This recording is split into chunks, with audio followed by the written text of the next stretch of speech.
કચ્છની પવિત્ર ધરા પર અત્યારે ભક્તિનો અનોખો માહોલ જામ્યો છે।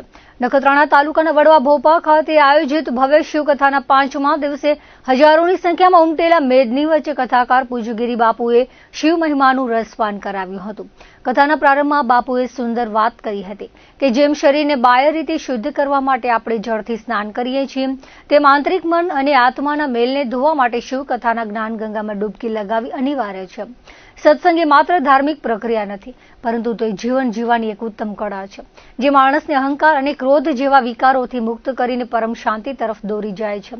કથામાં વડવા ભોપા ખાતે શિવાલિકા ગ્રુપ અને આયોજક અંકિત ગિરી ગોસ્વામી પરિવાર દ્વારા તૈયાર કરવામાં આવેલી હિમાલયની ગિરિમાળા અને કેદારનાથ ધામની આબેહૂબ પ્રતિકૃતિ છે।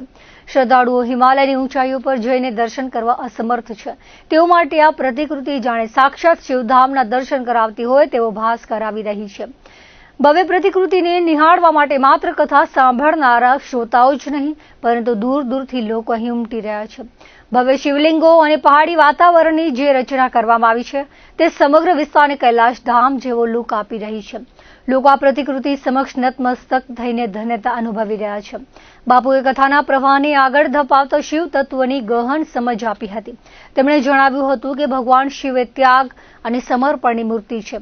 તેઓ દેવોના દેવ હોવા છતાં સ્મશાનમાં રહીને આપણને એ શીખવે છે કે સંસાર નશ્વર છે અને અંતે બધું જ રાખમાં ભળી જવાનું છે। આપણે આપણા રોજિંદા જીવનમાં પણ શિવજીના ગુણો ઉતારવા જોઈએ। બાપુએ ભારપૂર્વક જણાવ્યું કે સાચી ભક્તિ એ જ છે જેમાં બીજા પ્રત્યે કરુણા હોય। શ્રદ્ધાળુઓને સંબોધતા તેમણે કહ્યું હતું કે ભગવાન ભોળાનાથ તો અત્યંત દયાળુ છે। તેઓ કોઈ મોંઘા નૈવેદ્યના ભૂખ્યા નથી, પરંતુ સાચા હૃદયથી અર્પણ કરેલું એક લોટો જળ અને બીલીપત્ર પણ તેમને પ્રસન્ન કરવા માટે પૂરતા છે। જો હૃદયમાં શ્રદ્ધા ન હોય તો કરેલી બધી જ પૂજા વ્યર્થ છે। યુવા પેઢીને સંદેશ આપતા ગિરી બાપુએ કથામાં જણાવ્યું હતું કે આધુનિકતાના સમયમાં આપણે આપણા સંસ્કારો ભૂલવા જોઈએ નહીં। માતા પિતાની સેવા એ જ સૌથી મોટી પૂજા છે। જે ઘરમાં વડીલોનું સન્માન થાય છે, ઘરમાં સાક્ષાત શિવનો વાસ હોય છે।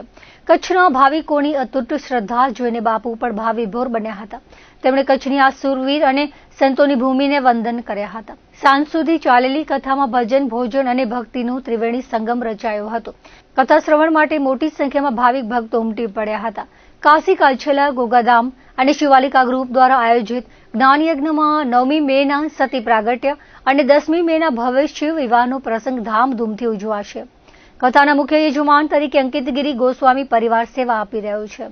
ભક્તિની સાથે સામાજિક જવાબદારીના ભાગરૂપે 10મી મેના 13 નવદંપતીઓના સમૂહ લગ્નનું પણ ભવ્ય આયોજન કરવામાં આવ્યું છે, જેમાં શિવાલિકા ગ્રુપ તરફથી નવદંપતીઓને કરિયાવરની ભેટ આપવામાં આવશે। મહોત્સવને સફળ બનાવવા માટે ભોપા વંકાભાઈ કાછલા, અંકિત ગિરી ગોસ્વામી, ભોપા હમીર રાણાભાઈ તથા સમગ્ર ટીમ જહેમત ઉઠાવી રહી છે।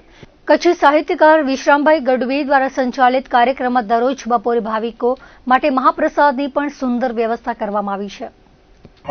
કથા વિશે એક તો વાંકોલ માત કી જય, અને આજે વાંકોલ માના સાનિધ્યમાં જે અમારા ગ્રુપમાં એક જે કહી શકાય કે વંકા ભોપા રબારી, જેમનો એક સંકલ્પ હતો કે ભાઈ મારે એક ગિરી બાપુની કથા કરવી છે, અને એ સંકલ્પને ધ્યાનમાં લઈ અને એ લોકોએ શિવાલિકા ગ્રુપ પાસેથી રજૂઆત કરી। એટલે અમારું શિવાલિકા ગ્રુપ આ એક સંકલ્પ સાથે જોડાઈ અને એમની જે વિચારધારા હતી અને જે એનું સંકલ્પ હતું, એ સંકલ્પને પરિપૂર્ણ કરવા માટે એક શિવાલિકા ગ્રુપ જે હર હંમેશા હમણાં કચ્છમાં પણ અગાઉ એક નવરાત્રિનું આયોજન કર્યું હતું। જે શિવાલિકા ગ્રુપનું એક ધ્યેય હોય છે કે ભાઈ આધ્યાત્મિક અને જે અત્યારના સાંસ્કૃતિક પ્રમાણે અત્યારે જે ભગવાનની આરાધના થતી હોય, જે પ્રમાણે અમે માતા શક્તિનું જે પ્રમાણે અમે નવરાત્રિમાં કર્યું હતું, એવું ને એવું અમે શિવ શક્તિ અહીંયા કને અમે ભેગું કર્યું છે।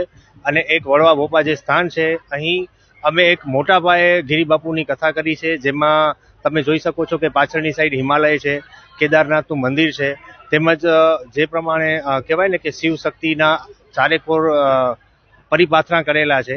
એમ જ અહીં રવિવારના 13 યુગલો જે કહેવાય કે દંપતીઓ છે કે જે લોકોના માતા પિતા જે નથી એને પરણાવી શકતા, એને પણ અમે આયોજન કર્યું છે જે સમૂહ લગ્નનું।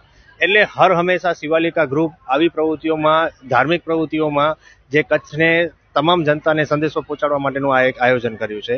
હવે કથા વિશે તો એમ કહેવાય કે મારા પુત્ર અંકિત ગિરીએ આ બધું આયોજન કર્યું છે, અને અહીંયાના ગામના આજુબાજુવાળા જે ક્ષત્રિય સમાજ છે શું એમનો વિશેષ ફાળો છે અને એ લોકો દિવસ રાત ખડે પગે અહીંયા કામકાજ કરે છે અને કોઈ જાતની આમ તકલીફ શું છે એ કોઈને ખબર પડવા નથી દીધી.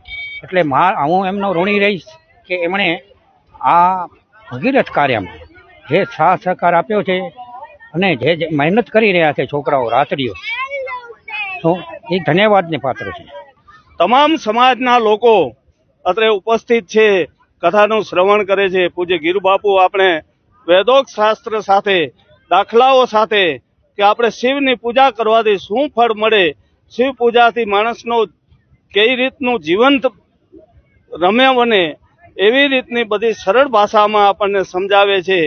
અને વારંવાર આ વડવા ભોપાની હું કહીશ કે એક પરંગણું, નાનું પરંગણું ને એમાં આ શિવ કથાનો જે માહોલ સર્જાયો, સાધુ સંતો ભુવાજીઓ તમામ સમાજો અત્રે પધાર્યા. આ ધરતી પાવન થઈ ને આ પાવન ધરતીમાંથી આપણે કાંઈક ને કાંઈક લઈ જવાનું છે.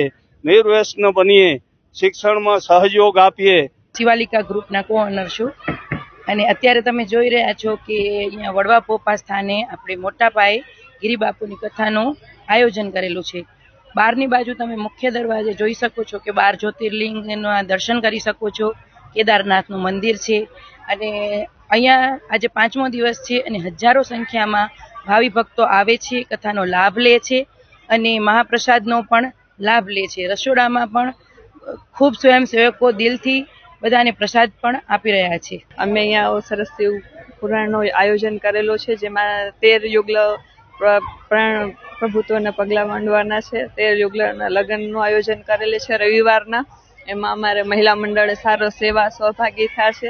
અમારે અહીંયા કાન ઠોકવારી માકોલમાં ને ત્યાં આ કથાનું આયોજન કરવામાં આવ્યું છે, એટલે અમે લોકો બધાએ અમારા ભાવ પ્રમાણે સેવા આપીએ છીએ ને એ અમારો ભાગ્ય છે કે અમને આવો લાભ મળે છે. આ જે ઠોકવારી માતાજી શિવપુરાણ જે શિવપુરાણ ચાલુ છે કથા, તેમાં 4-5 થી 12-5 સુધી કથાનો રસપાન છે અને ભોજન સમારોહમાં સેવા બજાવી રહ્યો છું. અને મા વાંકોલના ધામમાં ઘણા હજારો ભક્તો પ્રસાદી લઈ રહ્યા છે અને લાખો ભક્તો માતાજીના આ ભાવનાથી બધા નિહાળી રહ્યા છે. હું વડવા ભોપા ગામથી આવું છું. અહીં શિવ કથા ચાલુ છે જે 5 દિવસ ચાલુ છે. તેમાં 5 દિવસથી બધા લોકો સેવા આપી રહ્યા છે. તમે પણ અહીંની મુલાકાત લો અને શિવ કથાનો પ્રારંભ કરો. આયોજન છે જે બહુ સરસ રીતે થયું છે.